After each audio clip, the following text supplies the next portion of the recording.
वज़ीर आला पंजाब मोहतरमा मरियम नवाज शरीफ साहबा और वज़ीर तलीम पंजाब राना सिकंदर हयात की हदायत पर जिला टॉपर टेक्सिंग में इंटर के सालाना इम्तहानात के शफाफ इनाकात का जायजा लेने के लिए DC ऑफिस टोबा के मीटिंग रूम में इजलास मुनक्कद हुआ।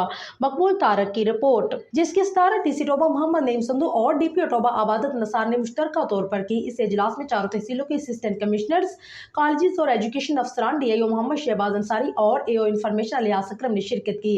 इजलास की शुरा को महकमा एजुकेशन के अफसरान ने बताया कि तहसील टोबा टेक्सिंग में 23, तहसील गोजरा में 15, तहसील कमालिया में 8 और तहसील पीर महल में 7 इम्तहानी सेंटर्स बनाए गए हैं। DC टोबा मोहम्मद नईम संधू ने इस इजलास के शुरा को हुक्म दिया कि वो तमाम इम्तहानी सेंटर्स सरकारी स्कूलों और कॉलेजों के मेन हॉल्स में कायम करें। इम्तहानी सेंटर्स के कमरे हवादार और रोशनदान होने चाहिए। इन इम्तहानी सेंटर्स का स्टाफ सिर्फ और सिर्फ सरकारी स्कूलों से लिया जाएगा। जो सरकारी स्कूल टीचर ड्यूटी देने से इनकार करे उसके खिलाफ एपेडा एक्ट के तहत सख्त कार्रवाई की जाएगी। DC टोबा मोहम्मद नईम संधू ने मजीद कहा कि तमाम असिस्टेंट कमिश्नर्स अपनी अपनी तहसीलों में रोजाना की बुनियाद पर चेकिंग का अमल जारी रखेंगे। नकल माफिया के खिलाफ जीरो टॉलरेंस पॉलिसी पर सख्ती से अमल किया जाए। DC टोबा मोहम्मद नईम संधू ने कहा कि हुकूमत पंजाब की तमाम तर तवज्जो इम्तहानात के शफाफ इनाकात पर है। हम सब ने मिलकर इस पॉलिसी को कामयाब बनाना है।